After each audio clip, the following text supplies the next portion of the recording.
नमस्कार।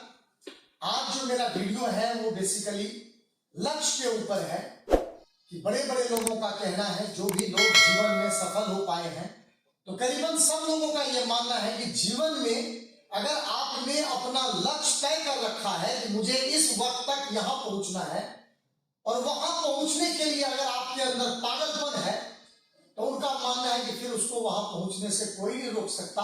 और इसके अलावा जितने फैक्टर हैं सफल होने के, वो चीजें नेचर अपने आप वो चीजें क्रिएट कर देती है। अगर हम कहते हैं कि भाई अगर पहाड़ पे चढ़ना हो तो पहाड़ पे चढ़ने के लिए क्या क्या होना जरूरी है, तो कई लोगों का मानना है कि उसके लिए बहुत ताकत होने की जरूरत है। ताकत चाहिए हमें, हमारे अंदर जुनून चाहिए। लेकिन उससे भी परे जो बड़ा कटु सत्य है वो ये सत्य ये है कि पहाड़ पे अगर चढ़ना हो तो उसके लिए सबसे पहले पहाड़ चाहिए। कहने का मतलब कि सबसे पहले हमारा लक्ष्य होना बहुत जरूरी है कि जीवन में हमें कहां पहुंचना है। और अगर लक्ष्य के बारे में समझना हो तो जापान से अच्छा कोई देश नहीं है। जापान की यह कहानी है कि भाई 6 अगस्त 1945 को 6 अगस्त 1945 को ठीक 8:14 पे सुबह हिरोशिमा पे अमेरिका ने बम गिराया। लिख हुआ है 4000 किलो का वजन का वो बम। और भाई साहब वो जब हिरोशिमा में गिरा तो पूरी जापान के अंदर तबाही आ गई। ये आलम था कि जिस वक्त वो बम गिरा इतना ज्यादा वहां का टेम्परेचर हाई था कि लाखों लोग की मौत हुई, कई लोगों के चिथड़े उड़ गए। और यह कहा गया कि उसके अंदर कोई विस्फोटक गैस भी था जिसकी वजह से वहां जो है कई लोग भारी बीमारी से ग्रसित हो गए। पूरा का पूरा जापान तबाह हो गया, लोग तबाह हो गए। और लोगों ने सोचा कि अब इस मुल्क पे तो कोई विश्वास नहीं रहा और इस मुल्क से हम लोग पलायन कर लें और वहां से दूसरे देश जाने की सोच रहे थे। और जो हमें सीखने की जरूरत है जापान से वो ये है कि जब वहां की लीडरशिप ने ये देखा कि हमारे जो नागरिक हैं, जापान के जो नागरिक हैं, आज हम जापान को देख रहे हैं कि किस लेवल पे पहुंचा हुआ है, तो उस वक्त वहां की लीडरशिप ने सोचा कि भाई जो हमारे नागरिक है उनका हमारे देश से विश्वास उठ गया है, वो सब लोग इस देश को छोड़ रहे हैं, तो कुछ ऐसा किया जाए कि उनका विश्वास दोबारा से हमारे देश पे डेवलप हो जाए। और उस विषम परिस्थिति में वहां के लीडरशिप ने यह सोचा कि भाई सबसे पहले हम लोग को यह करना होगा कि पूरे दुनिया के मुल्क के जो जितने भी देश हैं, पहले उस देश को जापान के ऊपर विश्वास करना पड़ेगा। जापान एक ऐसी कंट्री है जो एक लेवल पे खड़ी है। जिस दिन सारे देश का, मुल्क का पूरे विश्वास हो जाएगा जापान के ऊपर, तो हमारी जो जनता है, हमारे देश के लोग हैं, ऑटोमेटिक विश्वास करना शुरू कर देंगे। तो भाई साहब मैं एक देश की बात कर रहा हूं, लक्ष्य की। और उस वक्त जापान की लीडरशिप ने यह तय किया कि आने वाले 10 साल में हम वस्त्र उद्योग के अंदर वर्ल्ड में नंबर 1 पे होंगे, वर्ल्ड में तहलका मचा देंगे। और भाई साहब 1960 आते आते पूरी दुनिया में उन्होंने वस्त्र उद्योग के अंदर धमाका मचा दिया। और इतना ही नहीं रुके, जब उनका ये लक्ष्य पूरा हुआ तो वो वहां नहीं रुके।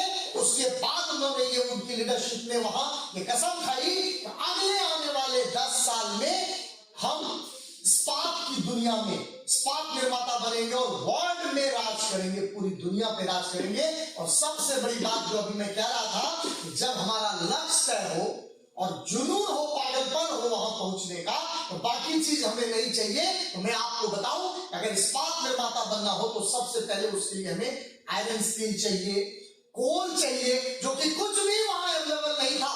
इन्होंने सारा इंपोर्ट किया और इंपोर्ट करके दुनिया को दिखा दिया कि वर्ल्ड में टॉप इस्पात निर्माता बन के दिखाया। और जब उनका यह लक्ष्य पूरा हुआ फिर उन्होंने, और मैं और ये भी बताऊं कि यह लक्ष्य उन्होंने 9 साल में ही पूरा कर लिया। और उसके बाद उन्होंने ये डिसाइड किया कि ऑटोमोबाइल इंडस्ट्री के अंदर हम नंबर 1 पे आ जाएंगे। अगले 10 साल में उन्होंने अपनी जान लगा दी, जी तोड़ मेहनत की और पूरे वर्ल्ड में ऑटोमोबाइल इंडस्ट्री में ब्रांड कि गाड़ियां, जितनी भी गाड़ियां आप देखते हैं सब मेड इन जापान जापान से आती है, एक से एक ब्रांड जापान से आती है।